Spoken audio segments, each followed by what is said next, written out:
Dumarami na po ngayon ng scalpers na nanlalamang sa ating mga kapwa Pilipino. Ang mga scalpers po na ito ay nag-hoard ng mga tickets na kanilang ibinibenta sa legit fans at concert goers sa mas mataas na presyo, na kadalasan po ay more than 100% po ang patong.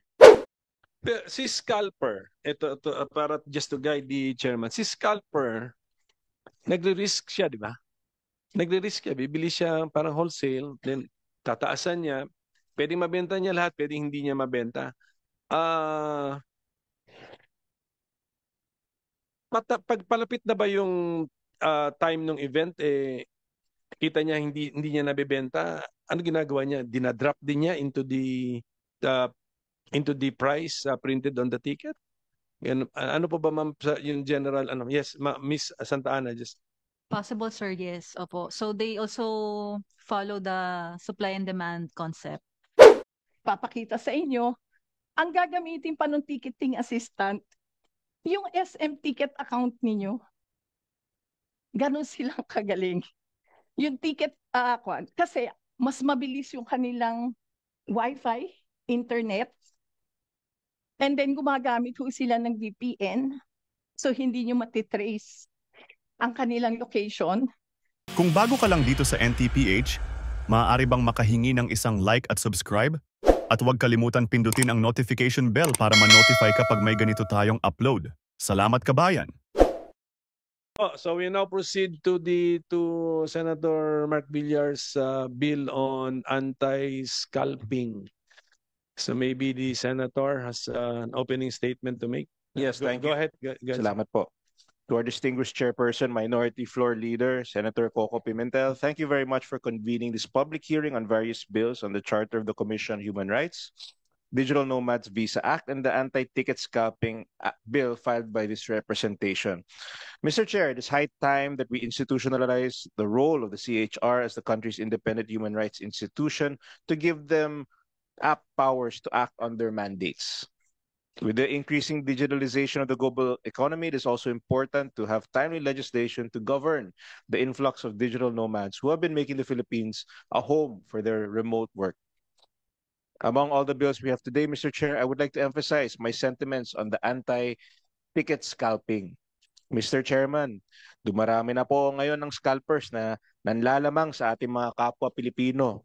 Ang mga scalpers po na ito ay nag-hoard ng mga tickets na kanilang ibinibenta sa legit fans at concert goers sa mas mataas na presyo, na kadalasan po ay more than 100% po ang patong. Sa ginagawa po ito ng mga scalpers, kinukuha po nila ang pagkakataon ng mga fans na makapanood ng concert ng kanilang mga idol at a fair price.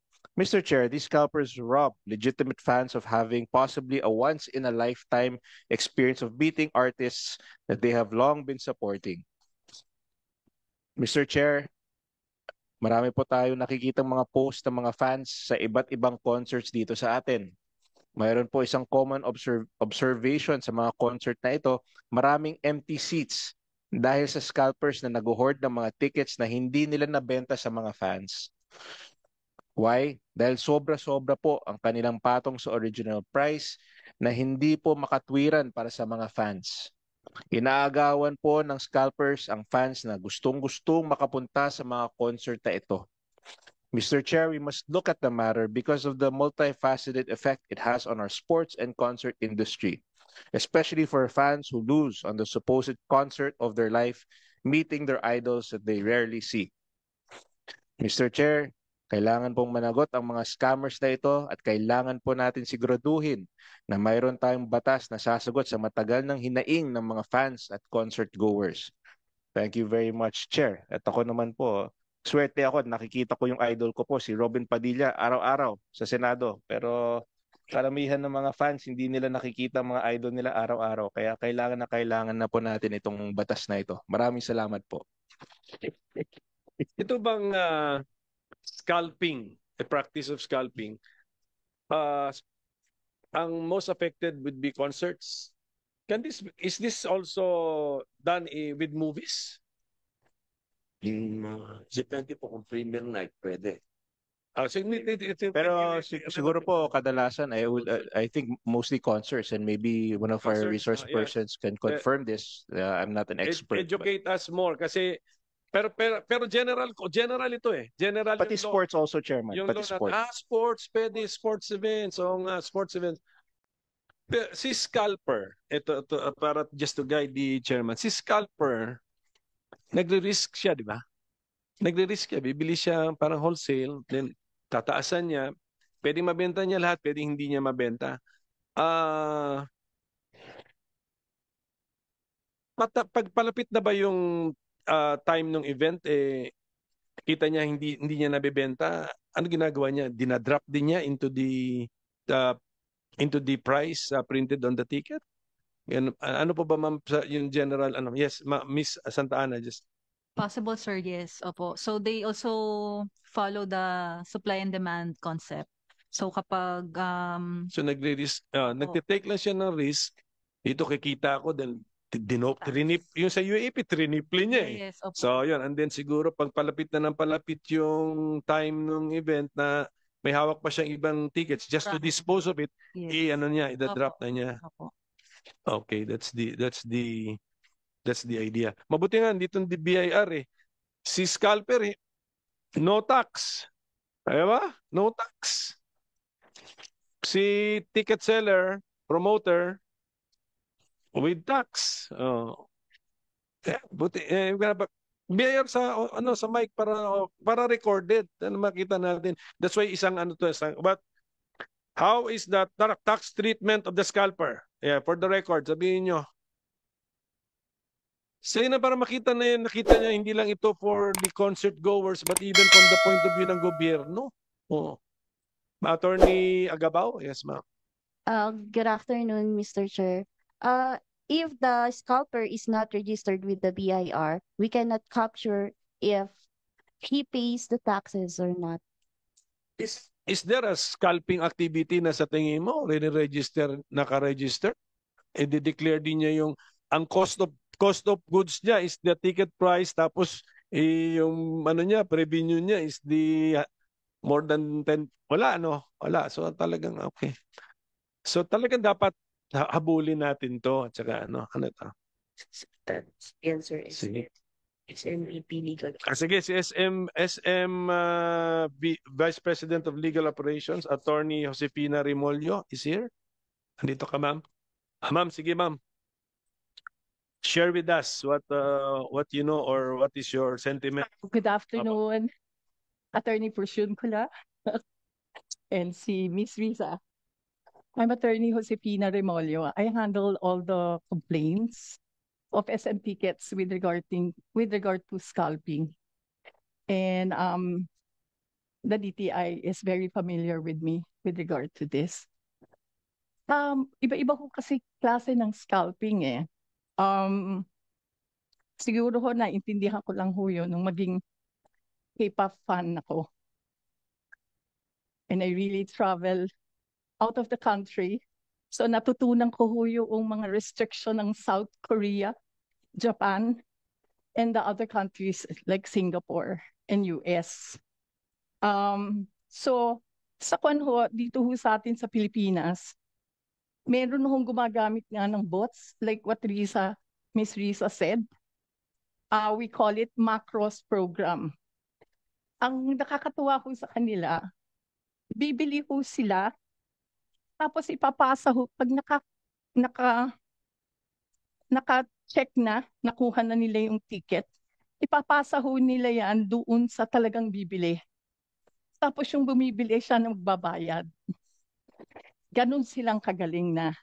And they use the Macros program. And that's why SM has also adopted certain software to control that. So we're slowly managing that. Which is the most effective among the scalpers is the ticketing assistant. Very popular ho yan. Kahit you go to the social media, ito ho mga tao na to, tutulungan ho nila yung mga gustong bumili ng ticket for a price. And that's the scalping activity. And that's why talagang magsasubmit ho ako ng position paper on how you can define scalping activities. Hindi ho pwede yung limited yung definition ng scalping activities.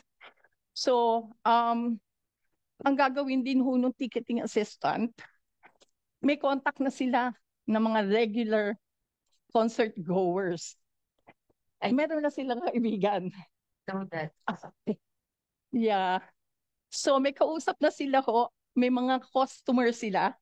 Kasi ho ako rin, I wanted sana to buy a ticket in Korea when I was in Korea. Kasi nabili ko sa Korea na ticket, nasa itaas. So sabi ko gusto ko sa VIP with sound check. Binebentahan ho ako ng 85,000. And then hindi ibibigay pa sa yung ticket until the day before the concert or the day itself. So talagang hirap ho talaga. So talagang kakagat ho kayo doon. So ang panho, yung ticketing assistant, ganun ho ang gagawin. Hindi ho kayo sisingilin. Pag nabili na yung ticket nyo, at saka ibebenta sa inyo. Papakita sa inyo, ang gagamitin pa ng ticketing assistant, yung SM ticket account ninyo. Ganun silang kagaling. Yung ticket, kasi mas mabilis yung kanilang Wi-Fi, internet, and then gumagamit ho sila ng VPN, so hindi nyo matitrace ang kanilang location. Kaya lang ho namin napansin, like what Miss Risa said, pare-pareho sila ng IP address. So SM has started cracking down on this, and we have canceled the transactions of all of this. Umari ho, 4 na accounts na yon na pare-pareho sila ng VPN or IP address. Kakanselin ho namin yung 3, isa lang ho ang palulusutin namin. So, ganun ho yung ginagawa na ho ng SM ngayon. So, we've been trying to monitor the activities of the scalpers right now. And we're trying to go ahead. In fact, we changed a lot of our guidelines in the terms of use of the platform. Na ang sinabi namin, the moment we can see abnormal or unusual activities, or behaviors, we will cancel the transaction without notice. So marami ho na nagsasampa.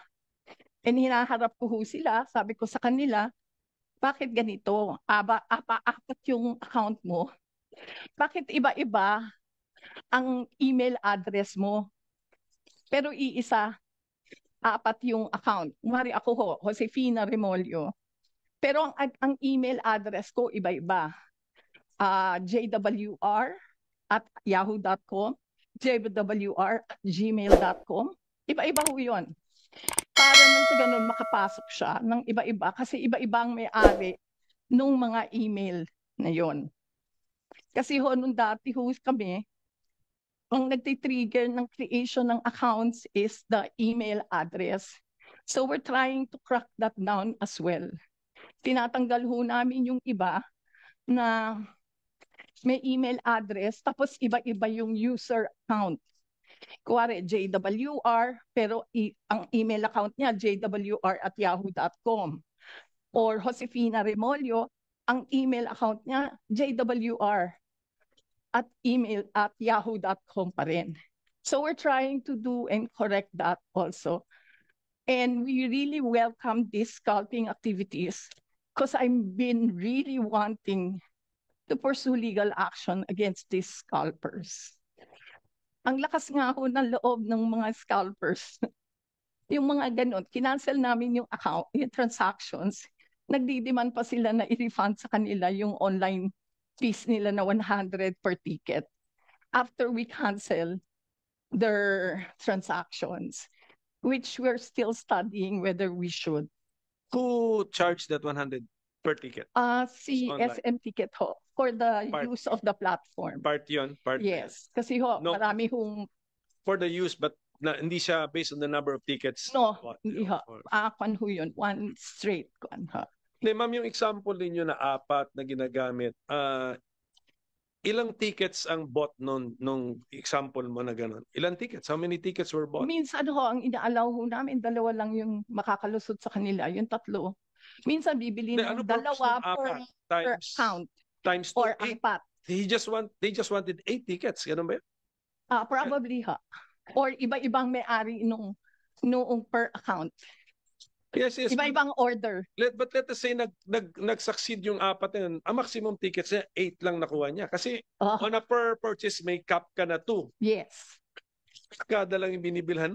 Kasi ho, ang Oh. pre-selling ho, especially, hindi ko ho alam sa UA po, hindi ho, walang guidelines, ano. Yes. Basta for as long as they are available, okay. Kaya ho, walang ticket. I hope the committee understands that the tickets in the UAAP and CAA are distributed to the different schools. Yes. So ang natitira ho lang dyan, upper or in general admission, upper box. Pag hindi ho naibenta ni school, ibabalik ho yan sa SM tickets for us to sell. Kaya biglang magkakaroon ng available tickets. Ganon din ho yung mga concerts. Kukunin din ho ni Kwan yan kasi may mga ex-deals ho din sila event promoter. Pag hindi nagamit, ibabalik ho nila right before the concert. So biglang may papasok na mga ticket. So yun ho yung ganun ho yung nangyayari. Sige. So that we really have to define scalping very Activities, very well. accurately kasi criminal din, penal provision din ito. So we have to siguro ma'am, you want to say something, Ms. Pascua? Before we go to NBI, sir, I'll ask you. Yes, Ms. Pascua. Sorry po. I have a quick question. So that makes it legitimate po, yung mga assistant na yan, since there's consent from the person. As far as we know, if the ticketing assistant activities can be detected as if there's only one person buying for all of these accounts, we cancel. All 3, the other 3, kung 4 yun, we only leave 1. Because we are allowing the one kasi 2. Kasi yun, like Weavers allows only purchase of 1 ticket during the pre-sale. Tapos during the general sale, you can buy as many kung meron pang ticket. Kasi most of the time, during the general selling, wala na ho yan. I'm talking more of the K-pop because ito hong K-pop ang talagang sobrang challenging ho for the ticketing ticketing outlets. So, mahaba pila, reklamo ng mga tao, syempre ho, ganun. So, we're doing everything we can na ma-curtail yung... Totoo naman po yun. Yung sa ano naman po, sa BIR, yung isang, syempre, complaint po namin as concert promoters. We pay amusement taxes, we pay VAT and income tax. And we pay for all the expenses. We pay the artist, the venue, to mount everything. And then we find out that they're selling it 5 times more than what we're selling it for. I just think it's unfair. Yung Olivia Rodrigo po na ginawa namin, 1,500 po lahat ng tickets. 1,500 pesos lahat ng tickets. Pero ang ginawa po namin, pinangalanan na namin lahat ng tickets. Para may pangalan po lahat ng tickets, mahirap ng scalp or makascam. Pero magaling nga po talaga yung mga scalpers. When they sell it, they were selling it for 52,000 pesos. Kasama po dun yung copy ng driver's license ng seller and copy ng passport. Sabi mo, mami mo ko, Wala ako dyan. So, ito, pakita mo na lang yun. Ganun po. Magaling po sila talaga. Wala akong masabi kundi grabe ah. Sir, Yun po. I agree with Miss Risa that the 10% additional for reselling should not be indicated in the law. Dapat zero ho talaga yon. Just in case you wanna know, sa states ho, reselling of tickets is legal. That's why from Ticketmaster, yung mga tickets ibinebenta sa StubHub. That's the ticket reseller of the tickets being sold from Ticketmaster. Legal. That's the legal. Yes, legally that's legal designated. sa kanila. At least, Kaya pala. yung nagre-resell, registered company, Correct. si StubHub. And they get to pay the taxes and all. What's the price? What's the price of the reseller compared to the price no seller? That's Sa like US. 3 times to 5 times. Sa US. Sa US. Yes. Ah, And they also sell tickets of the K-pop. no, so the people, the consumers in the US know that they're paying 3 times as much if Yes. from this reseller if they had bought from the original seller. StubHub. Yes. So, Kasi so hindi ano yun? kayo Parang lantad yun. Walang problema. wala ho. Walang issue. Okay.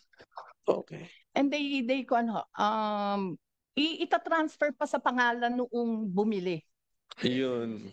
Ma'am, in the mic, ma'am. In the mic, Miss Pas.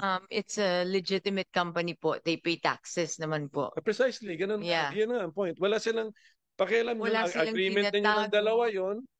Kahit na, siyempre, magkukomentaryo yung ano, di ba? Some consumers, although familiar siguro ng Americans doon sa system na gano'n, Opo. they're not, ano, they're Opo, so people don't complain. Yeah, yeah. Pero dito po kasi parang medyo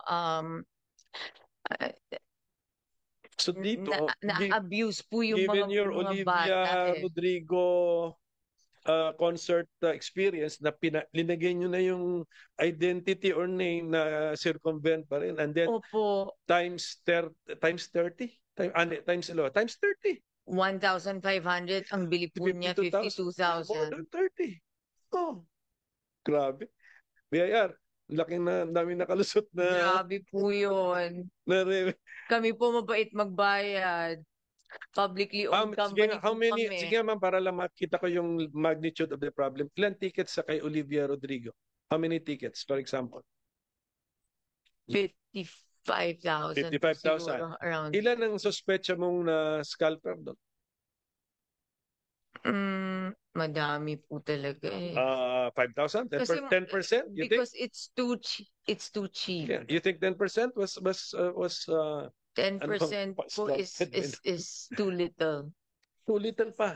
Opo. Okay, sige. Okay. So, ganun kalala. And hindi naman po namin alam, maraming nagko-complain sa amin. Bakit hindi nyo pigilan ng scalpers?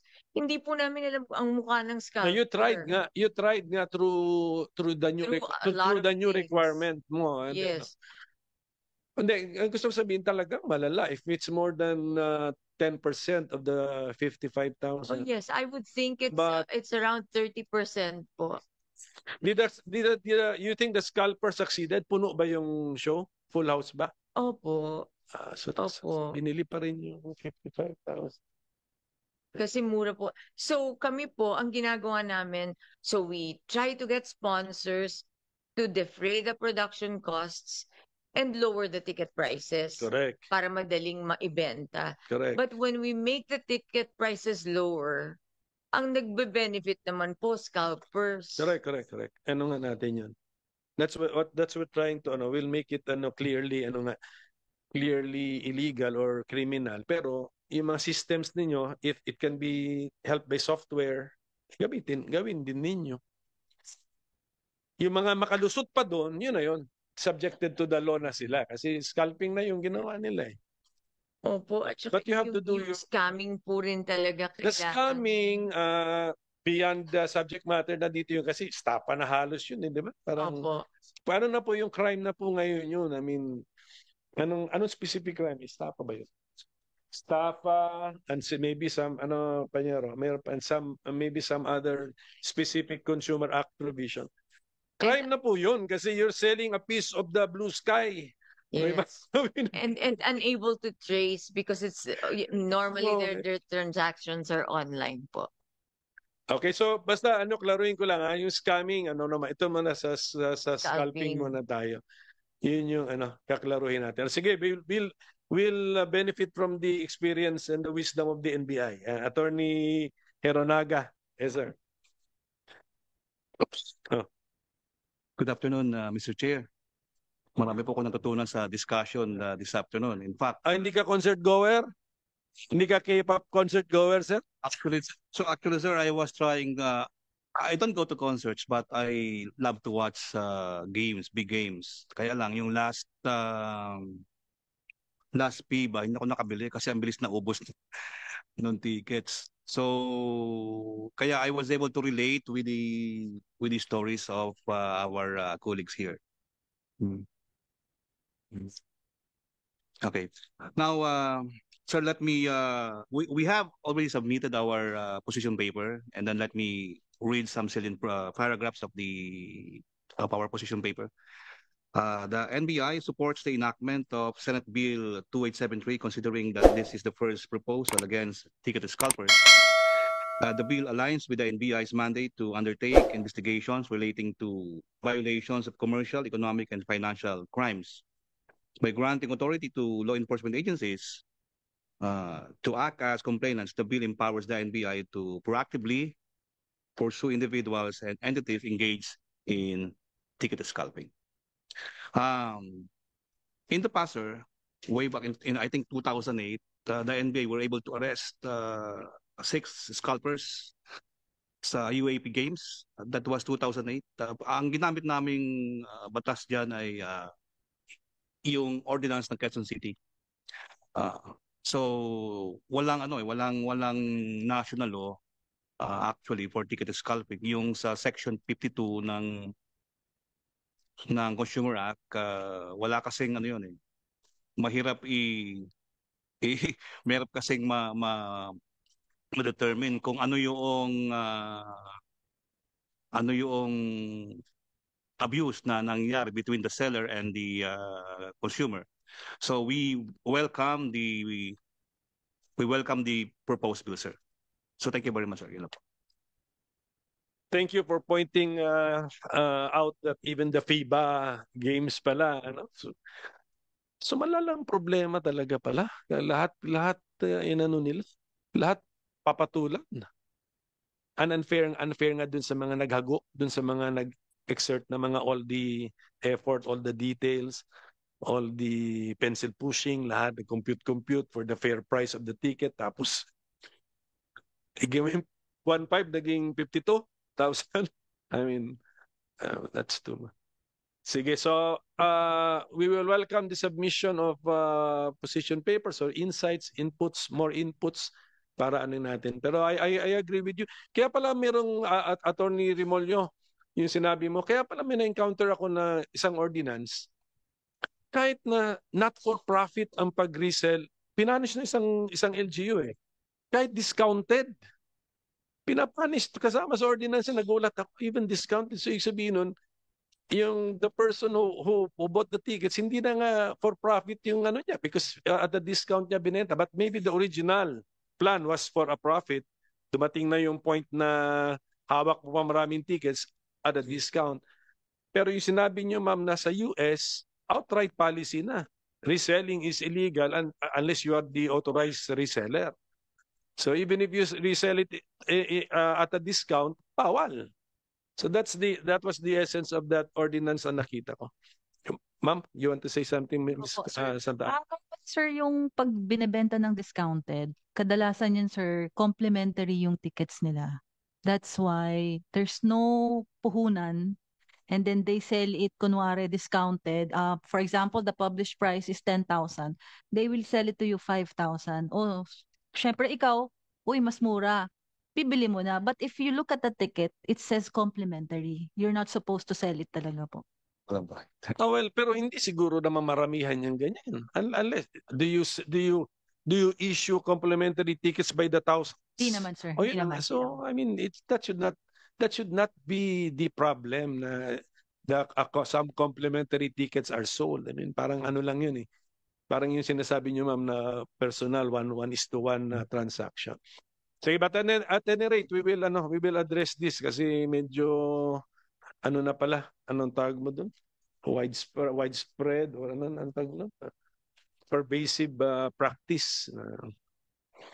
Okay, which destroys legitimate business also.